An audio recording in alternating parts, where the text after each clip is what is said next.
ना प्याज, ना टमाटर, ना ही साबुत गरम मसाले डालेंगे, मगर जो दलीम बना के रेडी करेंगे वो इतनी डिलीशियस और इतनी लज़ीज़ होगी कि खाते जाओ तो हाथ रोकना मुश्किल हो जाएगा।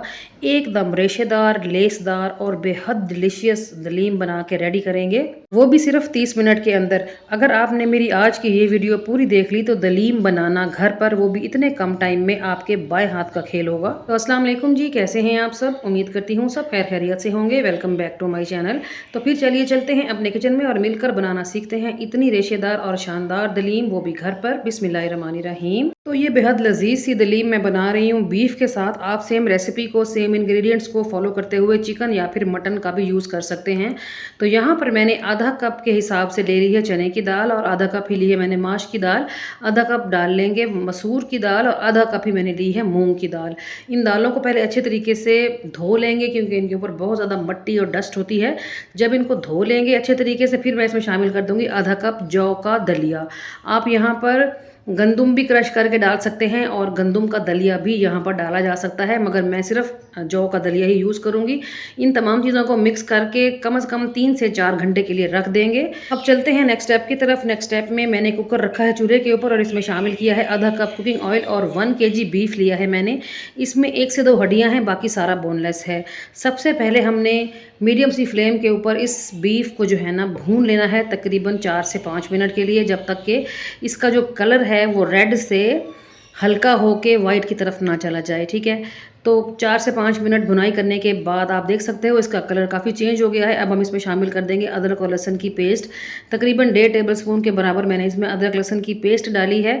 1 टेबलस्पून नमक डालेंगे, 1 टेबलस्पून कुटी हुई लाल मिर्च, 1 टेबलस्पून धनिया पाउडर, 1 टेबलस्पून डालेंगे ज़ीरा पाउडर का और 1 टेबलस्पून मैं इसमें शामिल कर दूंगी काली मिर्च का पाउडर, 1 टेबलस्पून डालेंगे कश्मीरी लाल मिर्च। और अब हमने इन तमाम मसालों को भी थोड़ा सा भून लेना है बीफ के साथ। जैसे ही मसाले डालेंगे ना बीफ से पानी निकलना शुरू हो जाएगा, तो इसी पानी में ही कुछ देर के लिए आपने बीफ को जो है ना भून लेना है। फिर हम इसमें शामिल कर देंगे पानी। तो यहाँ पर मैं डाल रही हूँ तकरीबन 1.5 गिलास के बराबर पानी। मिक्स करेंगे और प्रेशर कुकर को जो है ना कवर लगा देंगे और प्रेशर दे देंगे जब तक कि ये बीफ गल नहीं जाता। तो मैंने इसमें 1.5 गिलास पानी डाल के कवर लगा दिया है और 18 से 20 मिनट के लिए मैंने इसको छोड़ दिया था। जब वेट हिलना शुरू हुआ तो मैंने फ्लेम को जो है ना लो टू मीडियम पे कर दिया था और हल्की आंच पर इसको मैंने 20 मिनट के लिए गला लिया है। और यहाँ पर बीफ जो है बड़े अच्छे तरीके से गल चुका है। मैं आपको करीब से चेक करवा देती हूँ, ये देखें बहुत ही सॉफ्ट हो गया है। बीफ जितना अच्छा सॉफ्ट करेंगे आप, रेशा उतना ही सॉफ्ट और जल्दी से बन जाएगा। ठीक है, तो यहाँ पर हमने क्या करना है, अब बीफ को निकाल लेना है और जो ग्रेवी सी है वो हम इसी कुकर में ही रहने देंगे। ठीक है, तो सारा जो बीफ है वो निकाल लेते हैं। कुकर में से बीफ निकालने के बाद इसको ठंडा करेंगे। जब ये ठंडा हो जाएगा तो फिर हम इसके रेशे बनाएंगे और जो हड्डियां हैं उनको डिस्कार्ड कर देंगे। अब ये जो ग्रेवी सी बच गई है इसी में हमने दालों को शामिल करना है। तो चलते हैं दाल देख लेंगे। तो तकरीबन 3.5 घंटे हो चुके हैं, ये दालें भीगी हुई हैं तब से ही, बहुत अच्छे तरीके से सॉफ्ट हो गई हैं और फूल भी गई हैं, इनका कलर भी लाइट हो गया है। अब इसी कुकर में हमने शामिल कर देनी है ये तमाम चीज़ें। तो मैं आपको मेजरमेंट शायद बताना भूल गई हूँ। दालें सारी मैंने आधा कप के हिसाब से ली हैं और जो बीफ है वो मैंने 1 kg लिया है। ठीक है, तो ये परफेक्ट मेजरमेंट है। बहुत ही मज़े की दलीम बन के रेडी होती है इतनी मेजरमेंट के साथ। तो दालें जिस पानी में भीगी हुई थी, मैंने पानी समेत ही वो दालें कुकर में ऐड की हैं, साथ में 2 गिलास पानी भी और डाला है। अब हमने कवर लगा देना है और प्रेशर दे देना है दालों के गल जाने तक। उस दौरान हमने क्या किया है, बीफ को अच्छे तरीके से साफ़ सुथरा करके ना उसका रेशा बना लिया है। ये देखें, पहले इसको अच्छे तरीके से ठंडा करें फिर इसका रेशा बनाएं। ये देखें बहुत आसानी से और जल्दी से रेशा बन गया था। तो यहाँ पर रेशा भी हमारा रेडी हो गया है और दालों को गलने में तकरीबन 6 से 7 मिनट का प्रेशर लगा है। तो टाइम पूरा होने के बाद कवर हटा लेते हैं। बिस्मिल्लाहिर्रहमानिर्रहीम। ये देखिए जी, ज़बरदस्त किस्म की जो दालें हैं वो हमारी गल चुकी हैं। अब अगर आप चाहें तो इस टाइम पर इन दालों को घोटने से घोट सकते हैं, लेकिन इस तरह मेहनत डबल हो जाएगी। तो मैं दालों को घोटने वाला काम नहीं कर रही, मैं दालों को मशीन की हेल्प से जो है ना पीस लूँगी। तो मेरे पास हैंड ब्लेंडर है, उसको चलाएंगे थोड़ी सी देर के लिए और जो दालें हैं वो हमारी बड़े अच्छे तरीके से पिस जाएंगी और बहुत अच्छी सी इनकी पेस्ट बनेगी। आपने ना हल्का हल्का सा दाना इसमें रहने देना है, बिल्कुल हल्का हल्का सा। क्योंकि दलीम के अंदर ना थोड़ा-सा टेक्सचर दानेदार होना चाहिए तभी खाने का मज़ा आता है। बिल्कुल फ़ाइन सी पेस्ट बन जाएगी तो खाने का मज़ा नहीं आएगा। तो यहाँ पर आपने देखा कि कुछ 30 से 40 सेकंड ही मैंने मशीन को चलाया है और दालें हमारी पिस गई हैं बड़ी ज़बरदस्त किस्म की। कलर भी बहुत शानदार सा हो गया है दालों को पीसने के बाद, ठीक है। तो यहाँ पर दाल हमारी रेडी है, रेशा भी हमारा रेडी है। इस स्टेज पर हम इसमें शामिल कर देंगे रेशा, जो हमने सारा बनाया हुआ था। दालों को पकाते हुए या फिर बीफ को पकाते हुए आपने किसी भी किस्म का कोई भी साबुत गरम मसाला ऐड नहीं करना, ना ही टमाटर, ना प्याज, ना दही, कुछ भी मत डालें। जो तरीका मैं आपको बता रही हूँ बस सिंपली आप मेरे तरीके को फॉलो करें और फिर देखिएगा कैसी शानदार सी दलीम बन के रेडी होती है। लास्ट में हमने जो दलीम को तड़का लगाना है ना, उसके लिए हमें बिल्कुल छोटे साइज़ की प्याज चाहिए और कुछ भी नहीं चाहिए, ठीक है। तो यहाँ पर मैंने दालों में रेशा डाल दिया था, चम्मच की हेल्प से मैंने अच्छे तरीके से मिक्सिंग कर ली है और अब यहाँ पर मैंने लेना है घोटना और दलीम को घोटने का काम स्टार्ट करना है।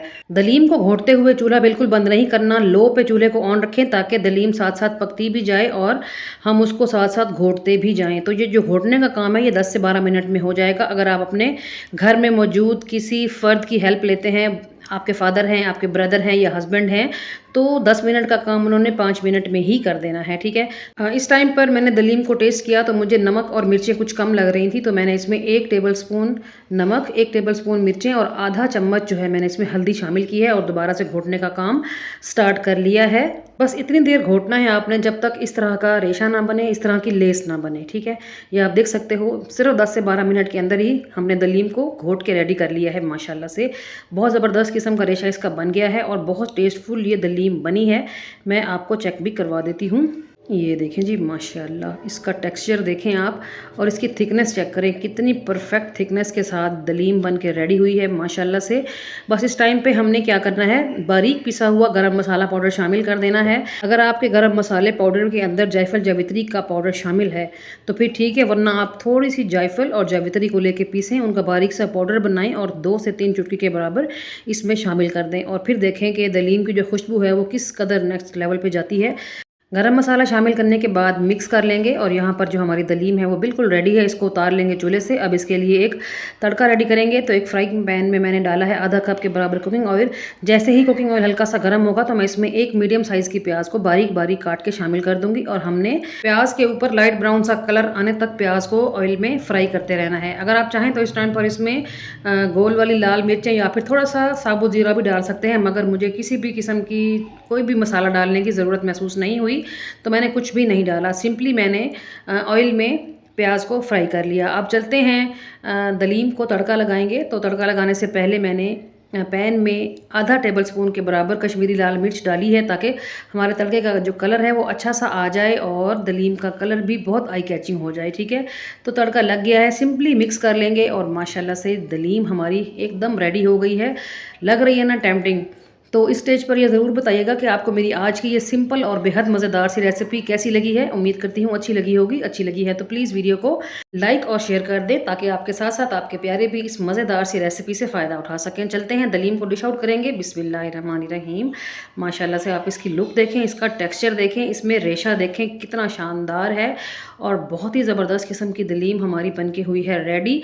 तो बस मस्ट ट्राई वाली रेसिपी है। आपने मेरी इस रेसिपी को एक बार फॉलो करके ज़रूर बनाना है, चाहे चिकन में बनाएं चाहे मटन में बनाएं, सेम रिजल्ट आने वाला है। और यहाँ पर दलीम के लिए जो लवाजमात होते हैं वो भी यहाँ पर मैंने रेडी कर लिए थे। इसमें शामिल है तली हुई प्याज, बारीक कटी हुई हरी मिर्चें, लीमू, अदरक और धनिया पुदीने के थोड़े से पत्ते मैंने काट के रख लिए हैं। इन चीज़ों के बगैर दलीम बिल्कुल भी मज़ा नहीं देती, ये ज़रूरी चीज़ें हैं। तो अब चलते हैं इन्हीं चीज़ों के साथ ही दलीम को थोड़ा सा गार्निश कर लेंगे जिससे इसकी लुक में और भी इजाफा हो जाएगा और खाने में ये और भी टेस्टी लगेगी। तमाम लवाजमात से गार्निश करने के बाद यहाँ पर आप हमारी दलीम की लुक चेक करें। माशाल्लाह बहुत ही ज़बरदस्त और कमाल की रेसिपी मैंने आप लोगों से शेयर की है। ये देखें जी माशाल्लाह से आप इसका टेक्सचर देख सकते हो, कितना अमेजिंग और रिच टेक्सचर बना है हमारी दलीम का। तो बस जी डू ट्राई द रेसिपी। जब भी रेसिपी ट्राई करें तो फीडबैक दें और साथ ये भी बताना है आपने कि आपने मेरी इस रेसिपी को दुनिया के किस कोने से बैठ के देखा है, कौन सा शहर है, कौन सा मुल्क है, ताकि मैं आप सब लोगों का दिल की गहराइयों से शुक्रिया अदा कर सकूँ। करती हूँ आज के लिए इतना ही। कल फिर मुलाकात होगी किसी और फ्रेश और बेहतरीन सी रेसिपी के साथ। तब तक अपना और अपने प्यारों का रखें ढेर सारा ख्याल, मुझे रखें दुआओं में याद। ओके जी, अल्लाह हाफिज़। Thanks for watching.